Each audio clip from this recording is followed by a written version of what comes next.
Welcome back to ShiftCast. This is episode 15. Can you guys believe it?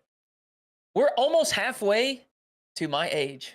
And listen, every time I get to see your pretty faces on my screen, it's like Christmas morning. How are we this week? That felt kind of sensual. What are you trying to say, Michael? Yeah, I feel like the voice kind of dropped an octave. You know what I mean? They say I'm like the Kevin Gates of Rocket League punditry. Oh gosh. I not don't sensual to think you? I like that. I Do just not know mixed who the that is. maca with ashwagandha. Am I supposed to know who that is? Don't worry about it. It's probably better that you don't. He can. All you need to know about Kevin Gates is that he can make car batteries. He can jump car batteries with his hands. Okay. Pretty Modern impressive. day You just Chuck grab Norris. each side. Yeah, do your little thing. That's Light what it up, I says. Yeah. Well, we Alright. had a fun weekend this weekend. Obviously, one of the big changes from Split 1 to 2 was the kind of balancing out of all the regions playing on one weekend and then Europe. So we added a couple to this side. We've got Europe, OCE, and APAC to discuss today. We're going to start things off with a regional recap of Europe. Vitality, they're winning their first regional since the perfect ending to the 2023 season. What has changed from Split 1 to Split 2? I want Jens to answer this because fairly so. I don't want to say this as in like, oh, blah, blah. Jens was actually pretty critical of Vitality in the first split. Yeah. But Yeah, I something was. had to have changed that you maybe saw or didn't see because they're not winning this tournament in your eyes, at least, last one. So I'm giving the floor to you. Yeah, I didn't think even for this regional they would have Sure. figured everything out. But they've had some time and they've made good use of it. And I'm really happy to see that because I never was a Vitality hater. I was a big Vitality doubter though. Yeah. And I think there was good reason for it. I think they did look like maybe the weakest of the Francophone teams, which is not a position you want to see the reigning world champions in. So, I mean, it's good to have them back. It's really lovely to have them back. What happened? I mean, if you look at the playoff bracket, they met their first French team in the grand final. So lucky them, I guess. But the other team stepped up. So it's not, you can't just say Europe is only the French teams anymore. I mean, You can though. but you'd be partially wrong this time. Whereas, Grid Serve Resolve, they were a very good team this weekend.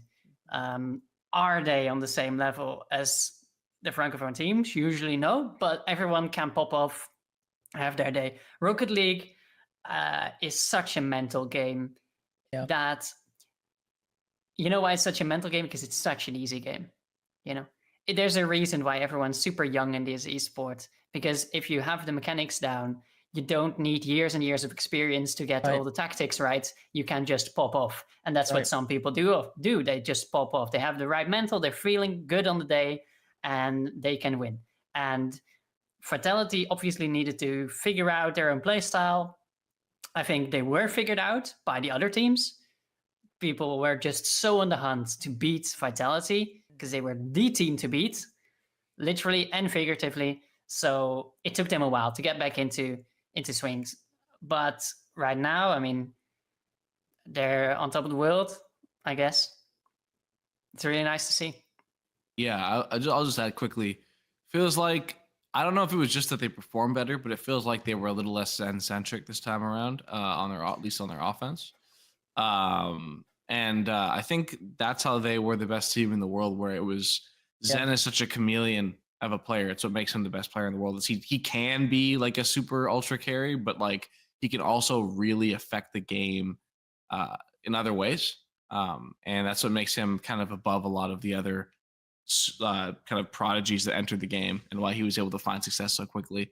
I was actually going to do a bunch of like deep diving on advanced stats and stuff, but I have some other stuff going on and I couldn't do that. I'm sure there is. I would love to see if there is a play style change in like where players are staying and how much players are behind and in front of the ball. But at this point, I just have to chalk it up to the fact that they changed something to rely less on Zen And you could see it. I think Alpha and Rado played fantastic, and they've, kind of beaten a lot of the charges of carried and frauds that they were faced on after that G2 series. Yeah. No, Radosin's always going to have his moments. Yeah. It's fun. It's part of his personality at this point. But Alpha was playing out of his mind. I feel like he really stepped up when he needed to. And if you have then Zen to clean things up as well, I mean, you just have a very, very solid team. Yeah, well, you don't want to oversimplify things, but I think that is the big difference. At the major, I think Zen was a huge part of why they were able to go as far as they were. I think the other two just performed a little bit weaker. And when those guys play to the level that they can, obviously this team is just leaps and bounds better. And here's what I know. Anytime we see the Rado bounce in the chair, it's over for the opponents. It is over. When that man is feeling it and playing well, Vitality is... Yen's got a good one. Yen's has he almost looks like he's floating. Yeah. I mean, my chair is my most expensive furniture in the house. So you gotta be careful with it. I hope I got a good bounce on it. So Vitality, they get their first regional win, and we'll get to this later, but I wish that wouldn't have happened, because now there's really only one team that is within striking distance for Oxygen as far as the season goes with points. BDS is still dangling a little bit lower than the other three. Mates getting that major win, and now Vitality getting the regional win. And obviously anything can happen, because if Oxygen were to win a regional or BDS wins a regional, right? Like, there can be huge surges. So, but yeah, I was a little bummed. With that, let's talk about Mates. Yeah, let's get into it. Bounce right over Oxygen there in the top 4 in a roller coaster, an emotional up and down for me specifically of a series. I mean, they fell down 3-1 in the series and then ended up bringing things back. I think that was personally, I'm not talking about specifically beating Oxygen, but I'm thinking like beating that situation. I think that was a big moment for Mates. I think it obviously would have been better to win the finals as well, but to kind of fall behind to a team that in their mind, they probably shouldn't be losing to. From the community perspective, I think they probably shouldn't be losing to Oxygen. And so to fall behind, but, be able to kind of keep your composure, stay in it and end up coming out with the victory when it's all said and done. I think that was something that is surely, I don't even know if it's going to inspire confidence, but I think avoiding that loss will definitely shrug off any potential doubt. You know what I mean? Do you think it was more on... Sorry, go ahead. I have a question too. Do you think it's more on Oxygen just kind of not being able to close it out, like they got the mental block there? Or do you think that maybe Gentlemates had the experience from the players and the coaches to regain, to regroup during the series after the timeout, get all their 4 wins? Well, I think a little of both, because I almost think those are like, I think those things kind of like coincide or work together almost. If I'm not mistaken, I can't remember completely, but I think Oxygen even won a game after the Mates timeout. So it wasn't like an immediate flip, but I do think the Oxygen team felt victory within their grasp, and they know how important every win in the playoff bracket is for their season. And I think it's one of those things where early in the series, of course there are nerves, but like nothing is final yet. We're in game 1, we're in game 2. It doesn't matter if they win both of them. Like the series is just beginning. But now you're on 3-1. Like you can finish this up, right? Yeah. It kind of clicks in your mind like, oh, it's real. And if you watch that game 5 and game 6, there were some mistakes that Oxygen made, both decision making and even mechanically, execution wise. I mean, y'all can remember the big miss there in the middle of the field. I think Archie had a pretty big miss on defensive side of things that left the other two behind him in an awkward position in the, I think game 5. I can't remember exactly, but there were two big breakdowns. And then you also saw the kickoff goal at the beginning of one of those games. It just felt like the nerves set in where we realized, we can do it. Like we're right here. We're about to get to the grand finals. And when the weight of that moment hit, it felt like that's when we started to falter, or maybe got nervy or anxious to try to make it happen and started forcing things. I thought game 7, they actually kind of maybe, the thing flipped a little bit and they kind of had their back against the wall. And so it was a little bit different. I thought Game 7 they actually played better, and I think that Game 7, Genomates fully outplayed them.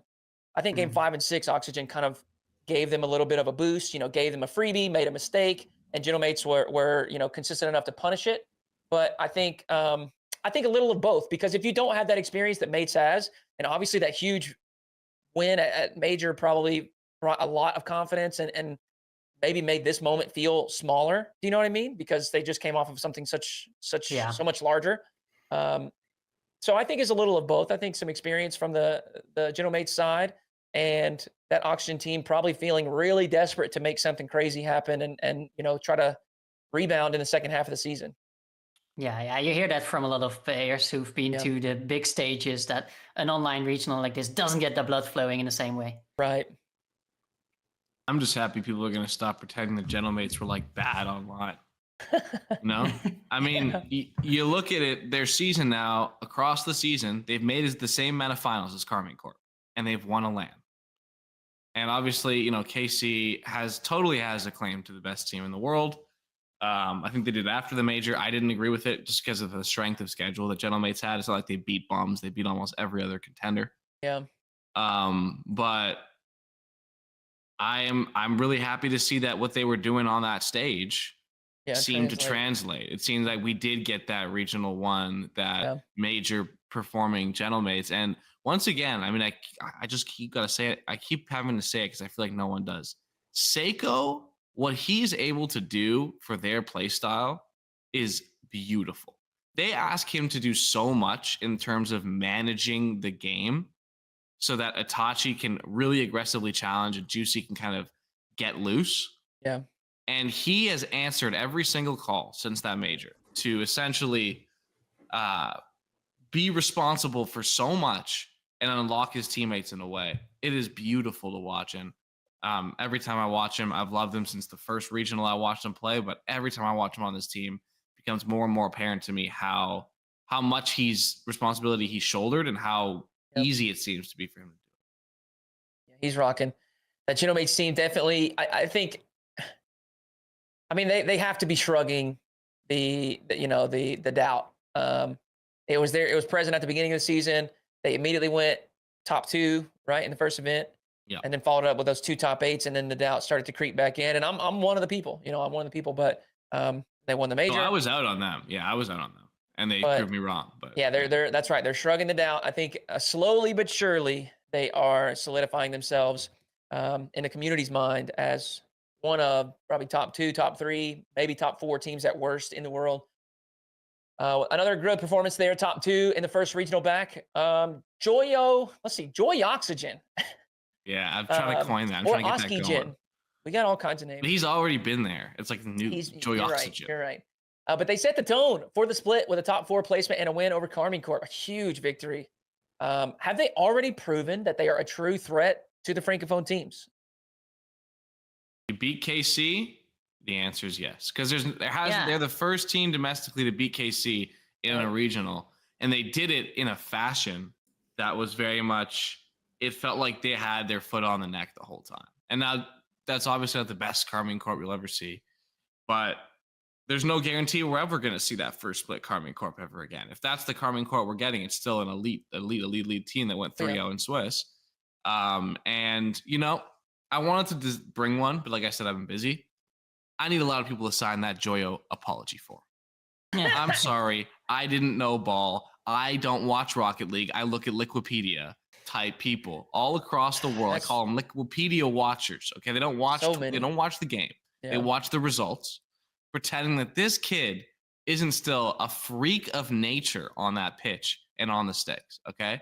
Now he's on a team with talent around him that makes sense. Now he's on a team where he's able to get a little bit of space. And shocker, he's not 1v3, but he was offensively carrying, not even specifically goal scoring, but if you watch the series, his ability to use his mechanics get his team out of the signature Karmine Corp midfield pressure and flip it so that they had the ball in the other team's end, he was doing it on a dime. They had no answer for it, right? And this is the team that employs Vatira and Atao as mechanical defensive players.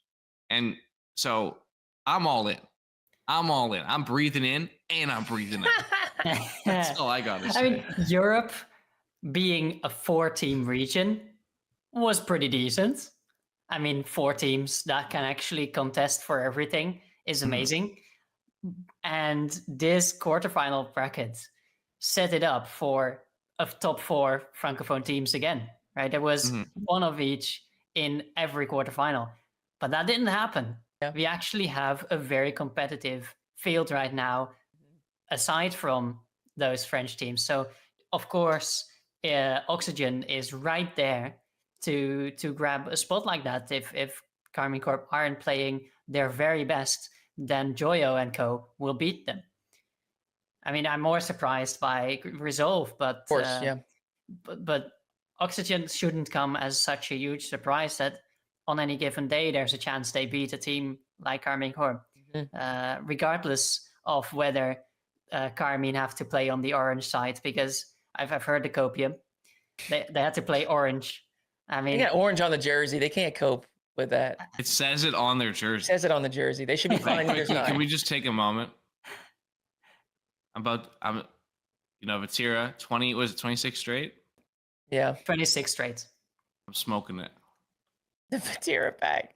It is poetic that obviously Joyo is the one that ended the streak for Vatira as the other 2 teammates, link up and dominate on Karmine Corp. I want to take a moment just because, Michael, you wanted to call out the Joyo doubters. Well, I've been a part of this team for a little bit, as like from not on the field, of course, but involved with the org and everything, commentating. And I have seen so much Archie slander. Yeah, everybody is on his case. He needs to be canned. He's not good enough. He's holding the team back. Anytime a goal goes in, it's Archie's fault. I see it in the Twitch chat. I see it on Reddit. I see it on Twitter. I see it everywhere. And it's the same thing that you described earlier, Michael. It's just Liquipedia watchers, It's people that don't actually watch, because Archie has been the most consistent player on this team for, almost 2 years now, throughout each iteration with Joriez as his duo, and they bring in Oli, they bring in Rise, they bring in Ixo. Archie is a piece that, is he going to be a game changer and take over? No. But is he going to be a solid anchor for your team that will be there to generate on offense when the opportunities are there and make sure that your back line is solid? Absolutely. I'm not saying he's mistake-free. No player is. But he is very consistent, and he brings his, he brings that same level every event. And I just get... Yeah, I'm not sure if that's always a good thing, though. Being consistent on a team that doesn't get the results they are hoping for. I mean, if you're always last, you're consistent, too. Well, we aren't always last. What do you... No, but that's... Hold on, kids. What are you talking about? I'm just saying that's another way to be consistent. If you're always last place, that's consistency. But we're not. Okay, I know one thing, quickly. We've been at multiple lands. Yeah, I know. Oxygen's a good team. Come on. But there have been recent times where the results were... Have they ever dipped below like 6th Europe since they got Archie? Was like spring really that bad? I don't think so. Did they make it in spring? Major, they didn't make the major. We didn't go spring. Boston, no. Yeah. Which, okay, of course, because the one land that they have in Oxygen's home city, of course, they would make it. Yeah, they might have come like 7th then, but like, right. I swear they've never dipped below like top 8 Europe. Well, that definitely not below top 8. Yeah, and I feel like that's okay. They were at Worlds. They had to be 6th. Yeah, that's okay. No, I'm not saying they're a bad team. Yeah. I'm just saying that consistency mid. Yeah, you're saying consistency doesn't need to be praised, apparently. Yeah, I mean, sometimes it doesn't. Even though we pretend if you know what, I'll grant it to you. If we were consistently top 16, sure, but we're not. We're consistently, and my point is, everybody's pointing the finger at him when I think it doesn't need to be pointed at him. He brings a consistent level of quality Rocket League each event, and I think that is, having a light shown on it at this point, because you've got 2 pieces that I think. Another thing Michael said makes a lot of sense. You have 2 kind of aggressive players that play very free-flowing, and they benefit greatly from having a player that is more passive and more willing to play a support role and can bring a level of consistency, because a lot of times those flashy highlight players, it is tough to be at that level every time you play. Many times those players, we talk about it on LAN because it's hard to bring that flash and flare when you get to that LAN and things are uncomfortable. You need that consistency. So I just wanted to shine a light on Archie because I think he fields a lot of exaggerated or even, unfair criticism that is aimed at him. Yeah. I mean, that I wholeheartedly agree with. Where are Archie's old teammates now? One can't make major in NA. The other one missed a regional. Ixo, we'll have to see what happens with Ixo. And Chaussette and Cassio, you didn't hear from them again after they got carried by another different player at Worlds that one time. So it's like, you can say, oh, Archie's been, Archie can't do it, blah, blah, blah, he's overrated.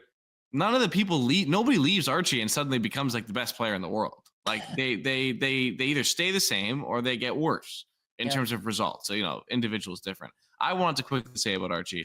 I was watching a stream, or I was reading a translation of a stream with Monkey Moon, where he was talking about the injury that he sustained when he crashed his car. Hope he's all good. Yeah. And he actually randomly noted, he was like, Archie's been in my twos lobbies. He is like balling like I haven't seen him ball in years. So it makes a lot of sense that, he stepped up his game. There have been concerns like he's injured. He has wrist issues, right, Archie? Is that true? He has gone through some different issues. He hasn't always been able to, for whatever reason, to put in the hours. Yeah. And that does translate to the field sometimes. But I do wholeheartedly agree that support players, because that's what he is on a team when you have Joyo and Oski on your side. Yeah. Support players are underappreciated wherever they go. You see it in tactical shooters like Counter-Strike and Valorant, where the IGL, the person who has to make the most calls and usually plays a support role, they don't frag out. They don't get all the shots. They don't get all the kills. So they're always underappreciated. People are always calling for their head. And you see something similar with a player like Archie. It does make sense that they get underappreciated, that people don't really see what they're actually doing. Yeah, people appreciate the highlight reels, obviously, reasonably so. I mean, who doesn't love a good highlight reel? Joy on that pitch, man. Yeah, like you said, a lot of the other players that brings things to the table get underappreciated. Well, let's talk about Resolve. They had a huge victory in a thriller of a series over Team BDS. And, I mean, that went to Game 7. If you haven't watched it, you need to go watch that. It was a crazy series, back and forth, multiple 0-second goals to win games, not push them to overtime, to win them. And, I mean, you mentioned it earlier, like we were looking at this top four, and then obviously the big buzz throughout the split window there was Luna Galaxy and Oxygen. Can either of those teams do it? And then here we have, a team that I think very few people were paying attention to, is one of the squads that ended up taking down a top 4 team. Yeah. I mean, there's a good reason why people didn't pay attention to them, because they barely even qualified for the top 16 against the other British squad of Endpoint. They went to Game 5 to even get there. Yeah. Yeah, it was actually the subject of this weekend's most popular and vicious beef. Tadpole versus Andy the Mandy. You guys weren't there. They were going in. It was like, were they? Listen, I heard a few mean things said between public figures this weekend. Nothing was meaner than what Andy the Mandy said to Tadpole. I can't believe that. I like to laugh a little bit at Tadpole EU cope. We all do. It's like what he does. But that was I was like, damn, like this is how you feel about this guy because he plays. He said this thing. I can't remember who said it. Someone said Tadpole is a pay-to-win Rocket League coach because he had to get better players. So my question to whoever said that, I can't remember what it is Farah a pay-to-win Rocket League coach because he couldn't win with K-Dop and Carey, but he won with is that not like the Vitality? Is that not the whole system that is built on? I mean, are these orgs pay to win? You're a pay. You know what? You're a pay-to-win org, Carmine Corp. You're buying all the best players, and just now that you win the regionals, I'm not impressed. I'd like to see you go bargain. You bought the best players. But yeah, it was cool. I mean, I said the top 16. I meant the top 8, of course, against Endpoint, right? They almost got reverse swept. To get to the quarterfinals, they almost got reverse swept. And then they play against PDS. And spoilers, if you want to go watch the series, click off watch them right now. Pause the video, come back. Okay. And BDS lost 2 games, and they were like, whoa, wait a second, timeout. Called their timeout, lost the next game. 0-3. BDS miraculously come back, win 2 games, and then Resolve is like, whoa, wait a second, we're almost equal again.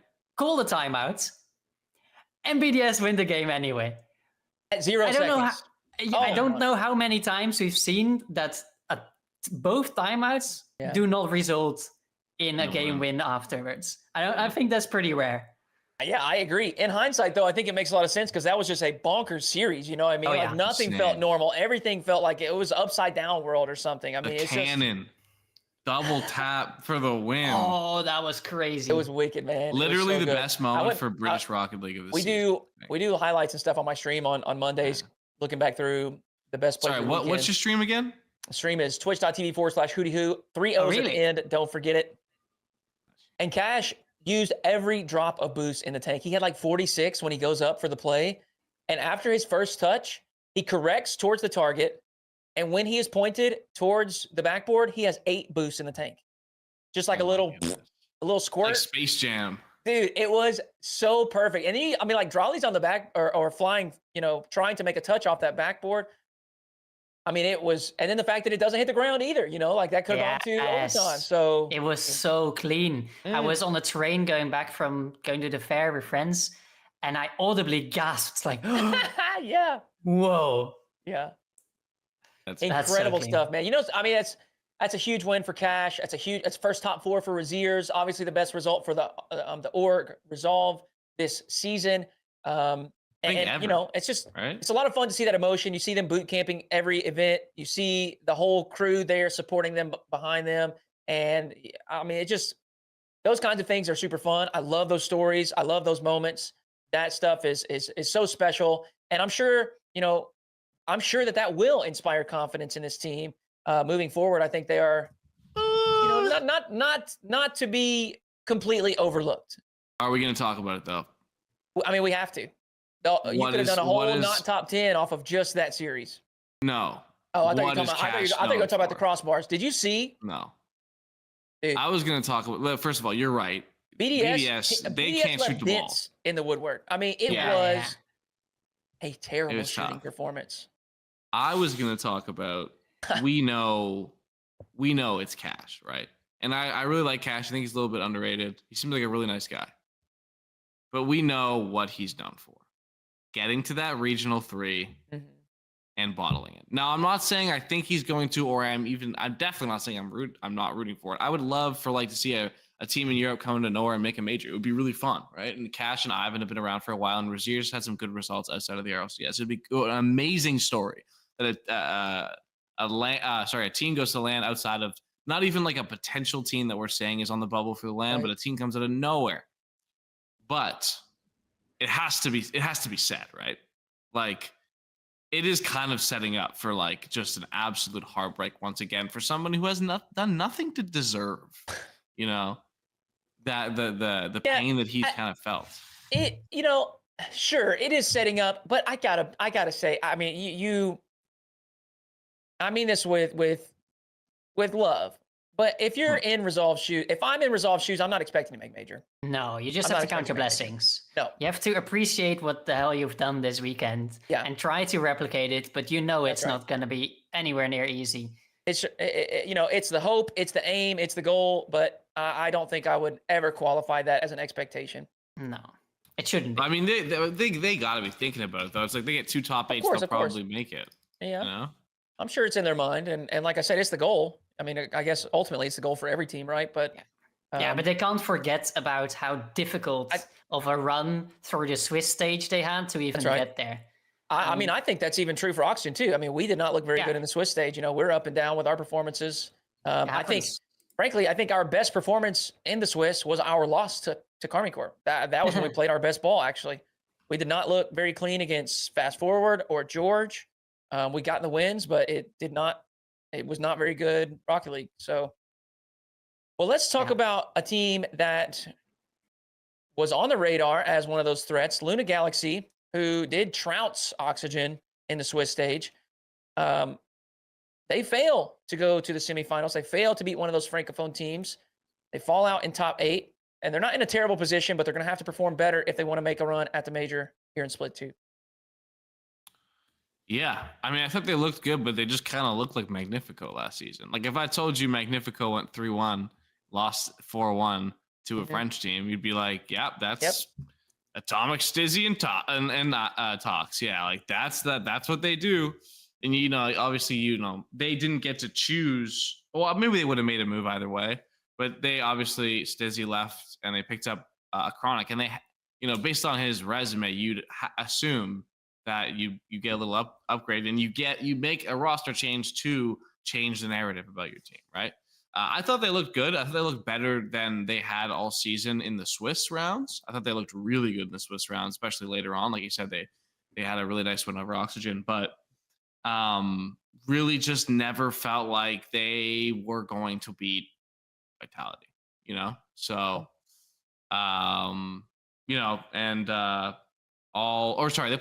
they played the mates. Yeah, they played the mates. My fault. But I also don't think they would have beat Vitality. Yeah, but it's like true. So it's just the they did run into the major champions. They did run into what I think is the best team in the world right now. So you can't. There's no good choice if you're running into one of the Francophone teams. Yep. And I think they would have beat BDS. I think they would have beat BDS. Yeah, I don't think they would have beat Carmine though.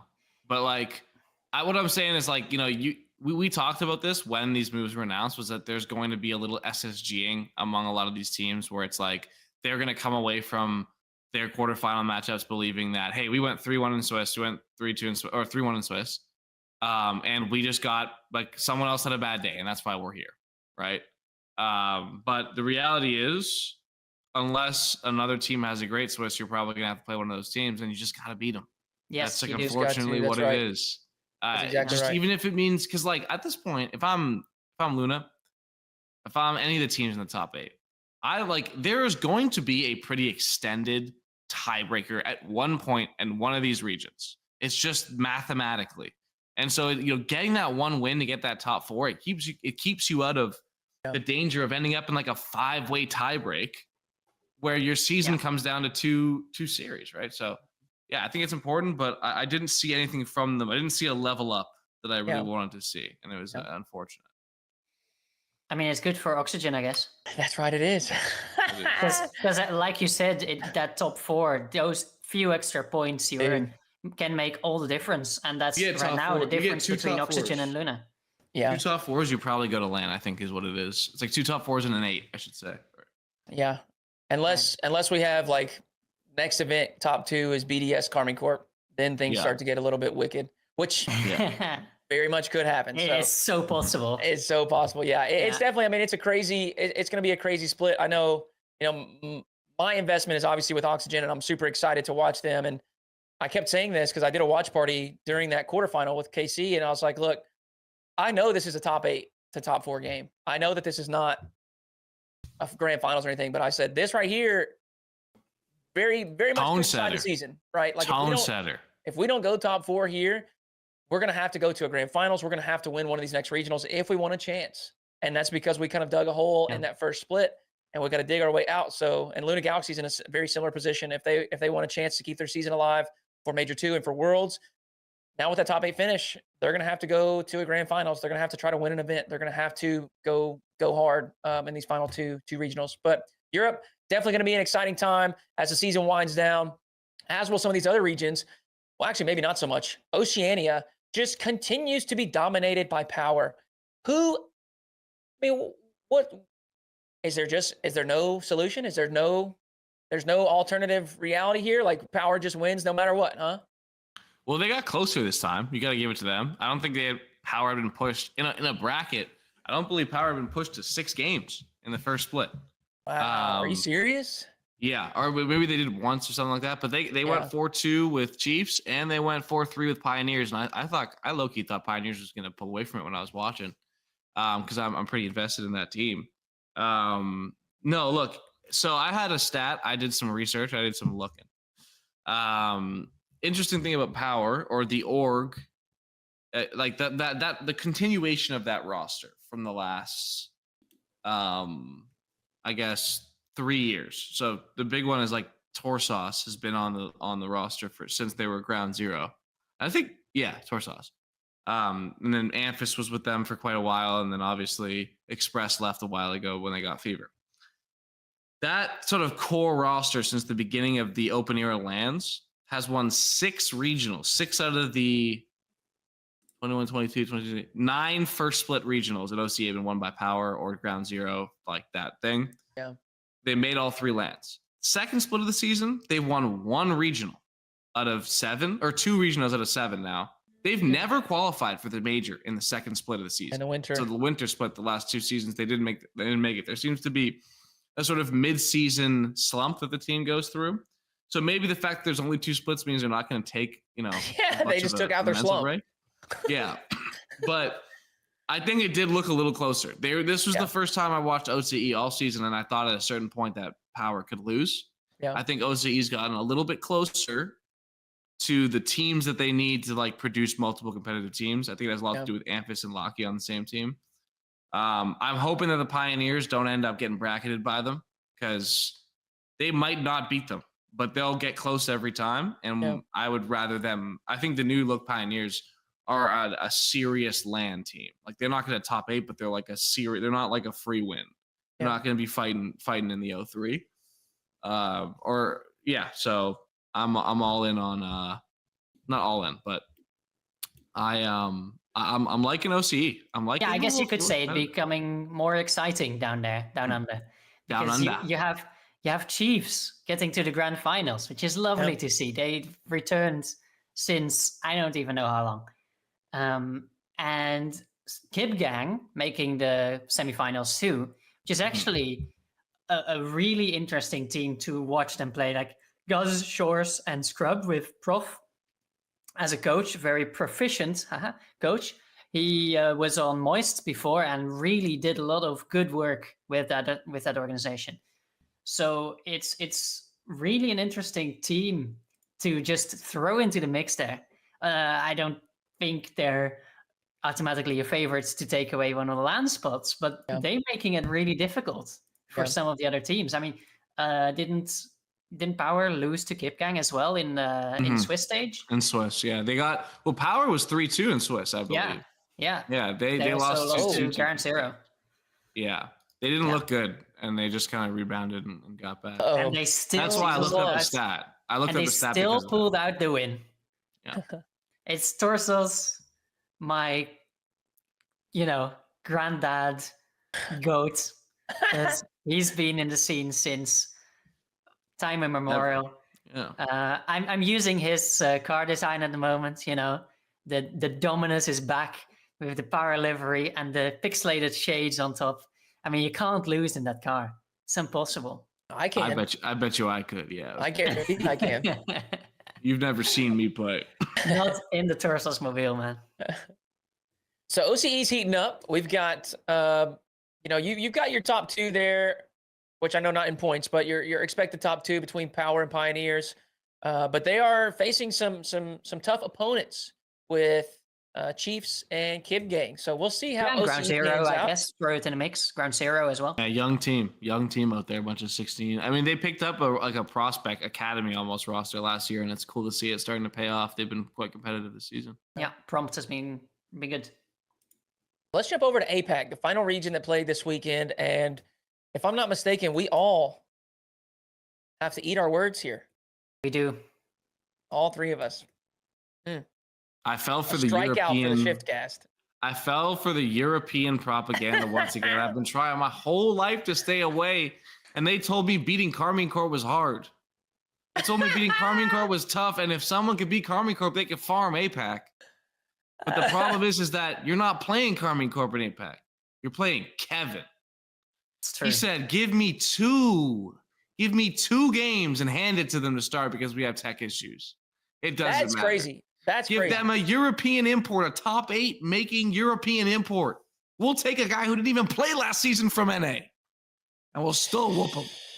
That is crazy. Excuse me. Yeah. Grand final starts off with 2 back-to-back forfeits. Elevate having some sort of issues. Was it internet?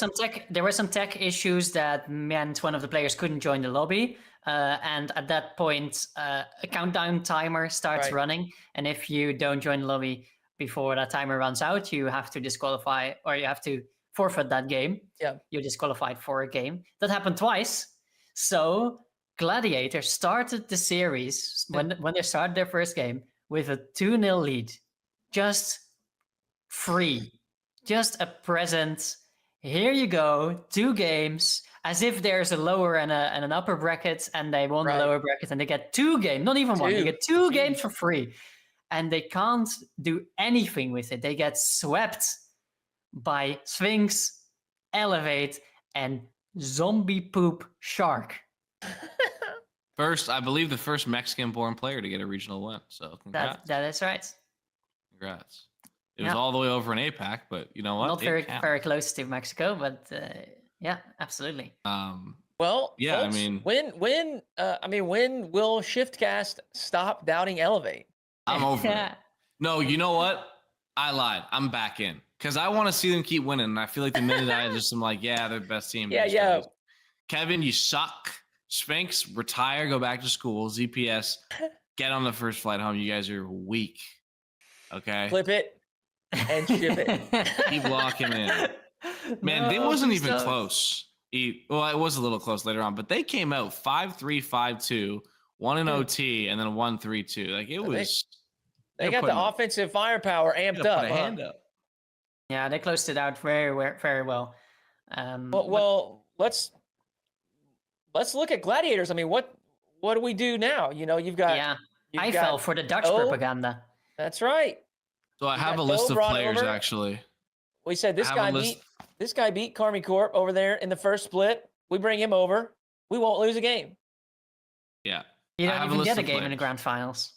Oh, there's a list of players that I think that Vert and Maxu can look at. Well, I mean, one of them we'll have to look at. I'd guess Vert. They can look at to try to beat Sphinx, okay? Okay. Okay, so Zen, First Killer, Beast Mode. Sure. Yan, Roas. Works. That's all I have. Okay. So I don't know. Maybe those are the only options for imports to take down. Yeah, because you know Vatira's not beating Sphinx. Right. But of course not. I think, so I'm thinking, target maybe Beast Mode, see if G2 will give them to you for a decent buyout price. And, better luck next time, I guess. Just keep importing. Just keep going. On a real note, because obviously I have to assume that this Gladiators is a stronger squad. I feel like you just have to. They with this kind of win, the Swiss stage. With this kind of win, do we think Elevate could possibly grab a series win at a major? Yeah, I mean, maybe. I don't know. I mean, if they play SSA, they will. Well, I mean, look, SSA is going to be EU as well. No, it doesn't matter. Like, it's EU 97. Like, I could beat them. But the thing about, like, Gladiators went 9-0 in Swiss. I think this, realistically, I think this had a lot to do with they were not doing the mental prep during the thing. They probably thought they weren't going to play. They probably thought they were going to get a free FF win. And then once they loaded in, they weren't ready. And they got punched in the mouth, right? Yeah. They thought that they were going to be more internet issues or whatever. They just weren't locked in. That's fine. But after losing 2 games in that fashion and then taking a timeout, you gotta be locked in. There is no excuse. Then you're like shaky locked in. You're like, I gotta do it. Like you ever play ranked and you're like playing bad? This guy beat Vatira. There is no excuse for that. That's literally card beat Vatira. Like he's like 45 years old. Straight. Oh. Yeah, 0 worlds wins. And no, but it's like, when you're playing ranked and you're playing bad and you're like, all right, I'm locking in now, and you do nothing different and just keep losing. I feel like that's probably how they felt. Elevate had more trouble beating Le Fish than Tho. What's the problem with Le Fish? It's a good Le Fish. It's Furlash, Lunatic, and Corrado, so it's not a bad team. But if they're giving you more trouble than Gaming Gladiators, I mean, ooh, spicy. But of course, Gladiators should be able to bounce back from whatever results. Yeah. They still made it to the grand finals. You still get those points. It's going to be a fight between those two teams. But yes, exactly. Like last split, APAC wasn't decided until the grand finals of the last regional. Yeah, I expect the same thing to happen. Yeah, it's very, very possible that exactly that is happening again. Yeah. I think they lock in and they dominate. I think that it's like they could go and like. I think Gladiators. So you keep doubting Elevate? Is that what I'm hearing? I think Gladiators could like win a regional and drop like one game. Like not what we should see. What my prediction would be is that next Open Qualifier number 5, we'll see the same grand finals matchup again. Gladiators versus Elevate. Gladiators get the revenge, and then it's just a free-for-all in the grand finals of the last regional. Or if they meet somewhere earlier, that could decide it as well. Yeah. So, yeah. Well, that's what probably... Hopefully it's at least grand finals, because that's obviously the most exciting place for them to land. But you're right. Sometimes it doesn't work out that way. I think what we can say for sure is both OC and APAC seem to be a tight race here for the second split. As the season winds to a close, it's going to be fun to keep tabs on what happens in those two regions. All right. We've got something that we're going to try here for the first time on ShiftCast. And what we're going to do is we're going to have Michael give us his top 16 teams in the world. And y'all correct me if I'm wrong here, but what I think we're going to do is Jens and I are both going to, we're going to pick one issue that we have with the list, something that we would change, something that we don't like. Does that sound... Are we on it there? Yeah, I mean, you guys are already wrong. There's nothing wrong with the list. I'm more than happy to be called to the stand and be persecuted for my ball knowledge.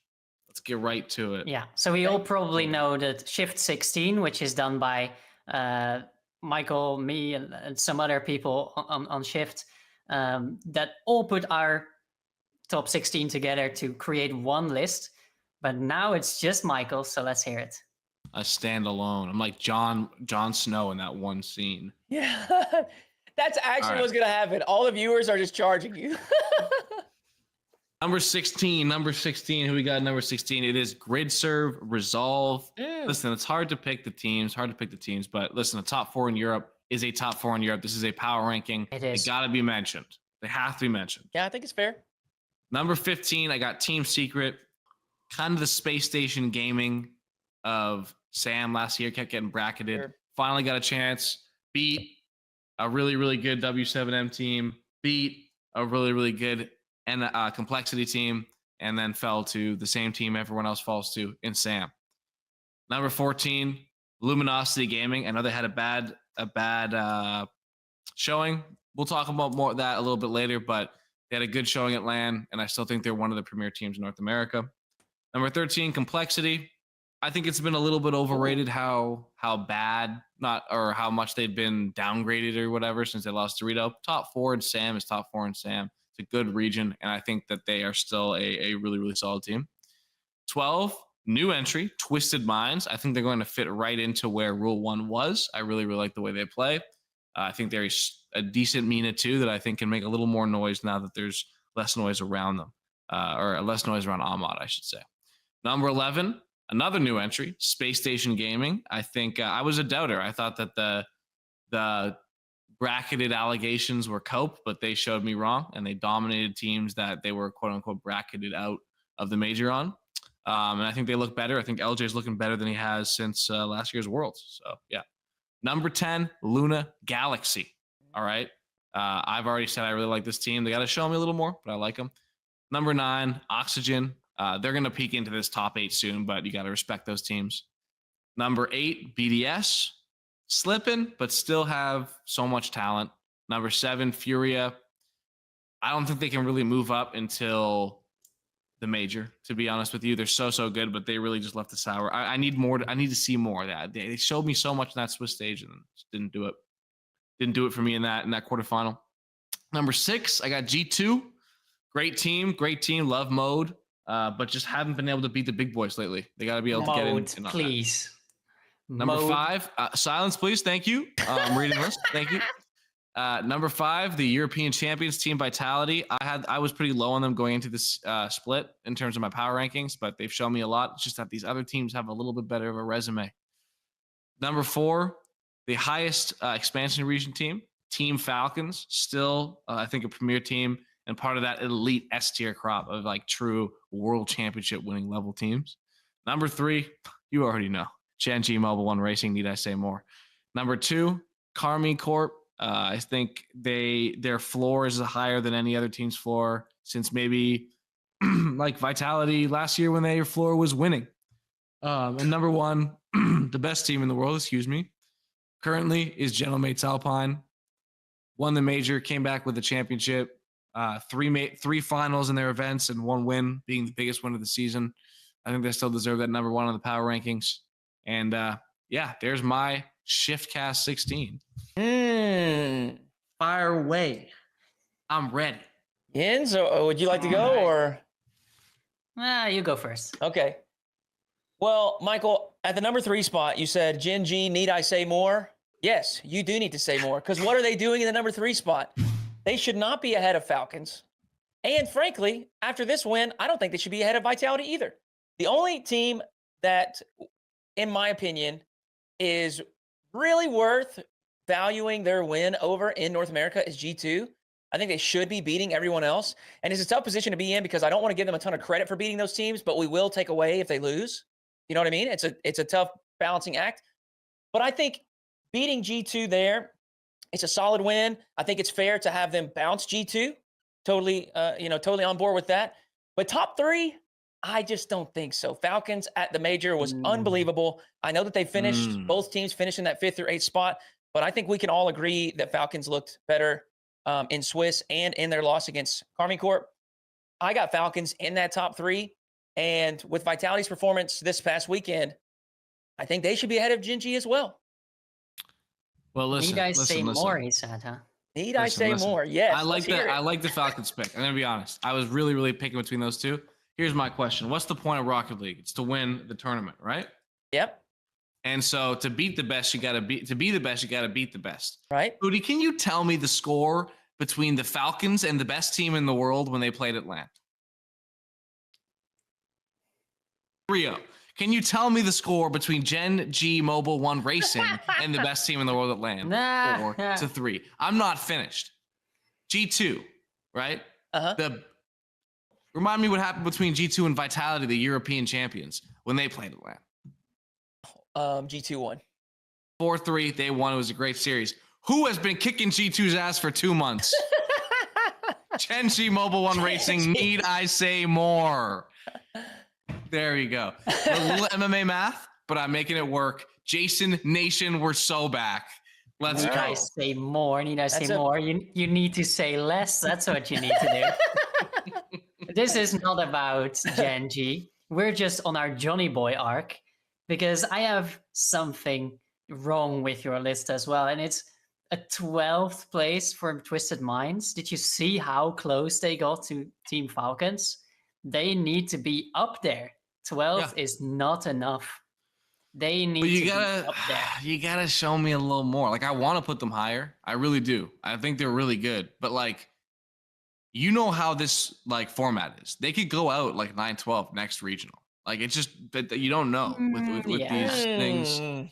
And so I would like to see a little consistency, you know, such as maybe beating the best team in your region 4 times in a row before I start putting you up there. I thought Rule 1 was overrated last split. I think Twisted Minds has been a little bit underrated just because they don't have a big name the way that Rule 1 did, and sort of the community support behind the org based on who it's associated with. But yeah, I mean, I'm more than happy to put them up there, but like, it's one good result from a team. And I know you want to I've heard you use that word before, that honeymoon word. So I need to see a little consistency before I put them up with the BDSs. I wasn't going to use it. I put them over complexity. I just think they're stronger. I put them over. Okay, but who are they beating out of that top 11? They're not like maybe SSG, so the team right below them. I think they could beat the Luna Galaxy too. I think they beat Luna Galaxy. Yeah. Actually, they can't beat SSG. I don't know what I'm talking about. If they're going to Game 7, if they're going to Game 7 with Falcons, and Falcons win that Game 7 with 10 seconds left, I think they can compete. Yeah. No, I mean, they can yeah, compete, but like Complexity beat Furia in Sam. Like, Well, look at where Complexity. they are now. yeah, but Old I'm saying Yeah. like first split, first Complexity won against Furia and then went to the major and didn't look competitive with the world top 8. So like there's a difference between being able to compete with them, which I think Twisted Minds can. They Okay, can't fair. compete with SSG. I lied about that because you know what LJ does to the MENA team. Oh my god, there we get the LJ propaganda. Nah. We're on I the got a Johnny joke Boy I'm not arc. going to say about LJ because it's it's not appropriate. But with LJ in the MENA, they don't want to see him. That's a reason they don't let him go to G8. He's going this year or whatever it's called now. He's going to go there and he's causing a madness. He's a beast against those Middle East teams. They can't do the little low 50s on you when you're going full speed, double tap, clank, bottom right. It's not about that. Twisted Minds are a good team, and I would love to see them get higher up with further results. Go beat Falcons. Go beat Falcons and prove me wrong. Yeah, I mean, They're not doing I that. just think in the world right now, MENA They're not is doing just that. stronger and then still underrated. I mean, you don't have X row 1 on your list. We'll get to that later, but it makes sense. MENA 2 went 1-3 at LAN. They did worse than OCE. I'm not interested. Why'd you say that with such vitriol? Like MENA 2 and OCE 2 had the same record, and I'm supposed to believe MENA 2 is a top 10 team in the world. I know you said that I know, ShiftCast exclusive, there were some issues, but like, come on. Can we at least see them beat I think Falcons I believe we're moving to a situation where MENA 2 is actually more competitive. Yes, No, I do totally, believe. but they got to do it first. Yeah. Fair enough. Fair enough. Watch the games. You put up some good defense there, Michael. You put up some good defense, and ultimately, I don't think it's a bad list by any means. Maybe we can make some tweaks. Here's the good news: you're gonna drop your takes in the chat below or in the comments below. You can leave your top 16. You could rip apart Michael's list if you want, and I think we're going to have Jens and I do one of these in future episodes. So make sure you come back and before anyone in the comments says as well. Before anyone in the comments says it, no, I did not put luminosity too low. And no, that's not recency bias. Just going to pre-jump that one. Thank you. There's someone that's furiously tapping on the keyboard that is really angry that you just called him out, looked right? up. How did he know? All right. Yeah, I mean, the French people can't understand me. They'd be up my ass too. They would be mad too. It's all good. All right. Well, there is Michael's top 16. As they said, Shift is going to drop their top 16. And if he didn't make it clear, it's kind of like an aggregate list. There's a panel of people that makes their own top 16, and then they just average those to make a Shift brand at top 16. Y'all check them out and, get in on the fire. Shift typically deals with. People have been nice to us this year. Have they? People have been quite nice. Actually, especially the last edition, it was like, damn, you guys cooked. We've gotten like a few finally did nice. It's just because it's so cut and dry now. For once. Best teams, it's easy. Well, y'all soak it up because it may not be that way again this time. No, but we're ready. Tweet at us. All right. Tweet at us. Well, let's do this. We talked about what happened last weekend. Let's take a look forwards at regional previews for this upcoming weekend. We'll go ahead and kick things off with North America. Michael, let's just throw it right to you. Will Gen G continue their dominance versus G2, or will the much discussed streak finally be broken? Can G2, can they get over this hump? I mean, can they? Yes. Will they? Will they? This time around? Yeah, I think so. Oh, whoa! It's not. Listen. It's gotta happen at one of the point. ShiftCast. It's not gonna. It's gotta happen at one point. It's not happening at the major, and it's not happening at the World. He said, "I gotta get it out of the way right now." The regionals. Let's get it out the way right now. Let's get all the. You don't want that hanging over a team. Like, oh, we always beat these guys. And we can't That's lose. true. That's fair. So get them out of maybe like a Swiss up around. They gotta trade a little bit, right? They gotta go back and forth. Yeah, okay. Exactly. It makes you better. You have to have a real sparring partner. If you beat up your sparring partner every time, you don't get better. To me, G2, I think I've said this before. It feels like Gen G understands G2's playstyle better than G2 understands Gen G's playstyle.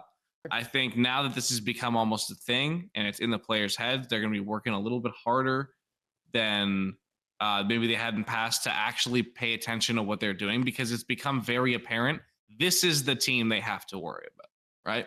Yeah. The other teams, they can coast by on talent. They can win series. They can't. This team, they have to play well or they will not win, right? They make mistakes, they lose. Yeah. So I think this will be the time. I don't think there's going to be like a sweep of regionals in NA. I think G2 and Gen G will split them. I said at the beginning of the split, I thought it was going to be 2 Gen G to 1 G2, the way that it was 2 G2 to 1 Gen G last split. So yeah, I think that they're going to take this one. Yeah, I think Gen G is gonna win the third regional and the major and worlds. I mean, they're gonna win the third regional and then and major and worlds. I didn't say that. What are you talking about? Stop putting words in my mouth. Thank you. But yeah, so I think G2 wins it. I think they beat Gen G. I think they finally break the curse. You know, listen, not beating first killer is not for everybody, but they'll do it eventually. Well, actually, I'll weigh in as an individual that participated in the North American Open Qualifier number 5. My team, Rat Casserole, actually ran into Gen G in the qualifier. And it was a bloodbath. I mean, obviously, what am I doing there? Why am I playing? Why am I on the field with these guys? I was telling these guys before we got into the call and on the video, it's just unbelievable. Like, I see it and I know that they are, and I'm not even talking about me. My teammates are much better than I am. They carry me. It's just kind of a fun content thing. But dude, being in the lobby and watching them, it's just unbelievable. Yeah. It's so freaking insane. Like when you play ranked and you're with people of your like caliber, you see like, oh, somebody's low boost. Like I can kind of press a little bit further. No, they're beating me to every ball. I'm not even like, it's mind boggling, dude. It's like art. It's unbelievable. It very much showed, you know, how big of a gap there is between, and I'm not talking about me, but like pros and even just like 2K MMR, you know, SSL players. There's such a difference. All right. Well, is it fair to say we all think it's probably G2 and Gen G grand finals again? Yeah, but I could see them beating it up around 3 and messing it up the same way it was, where like one of them takes like too many games or like has a rough start and then like, I don't know. Either way, if that happens, I kind of hope it does because I like to see another team make a final the way LG did. But if things go properly, then yes. Yeah. I think it would. I think it would be similar to what we saw last time, where a team has to. Gen G went to round 5. Did they not? They'll have to have a pretty big whoopsie, I think, to prevent those two from getting to the finals. They're just a cut above right now. You know, no one else in NA. Exactly. In Europe, we've seen that some teams have gotten a lot closer to those top 4 teams, but I don't think we've seen the same in NA regarding the top 2. Those are just the top 2, and I believe they will be for at least a little bit more. Mm-hmm. Totally. Well, an exciting storyline I think for NA that's developing is Snowmen. A lot of people. Myself, I was very optimistic about that team and even the young whippersnappers team who's been recently grabbed by Spate Esports. They made the regional. Congratulations. They made the regional again. That's right. I was excited about those teams. And I think I said something along the lines of like those teams will be fighting for top 8s all season. That obviously hasn't been the case. They've had some flubs here and there. I think both teams have even missed a regional.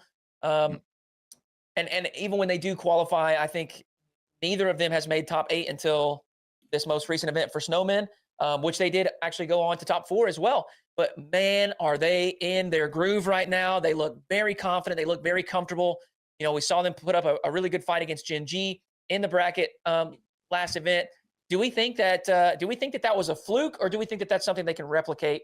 Even if it's not another top 4, but like we're going Snowmen top 8 every event here moving forward. Yeah, and competitively. Like not just make it in the top 8 in 5 games and then completely bomb out and get swept. Right. I believe they are actually at a level where they can maybe not always win their quarterfinal matches, but get close enough that it counts, you know? I think that will be, if we look back on this season as a whole, will be the story of North America. Of course, you have the battle between Gen G and G2, but you have all that young talent coming in. You have Snowmen, you have young whippersnappers, now Spade, you have Pirates on a Boat, now Moist. TSM. Those teams, they're all TSM. There's so many youngsters proving themselves, that they belong in the top echelon of North American Rocket League, and it's amazing to see. It will be amazing to see from the first round of Swiss, because we've got Snowmen versus Moist in the matchup in the first round. I mean, that's already so good.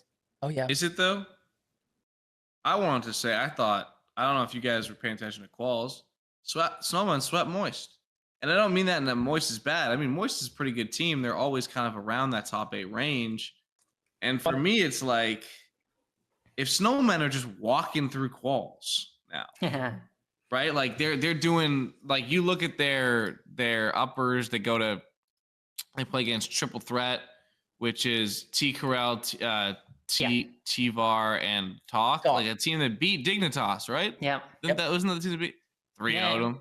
Go up against Moist, a solidified top 16 team with solidified top 16 players, 3-0 them. Like, listen, they're young. They could be prone to inconsistency, whatever.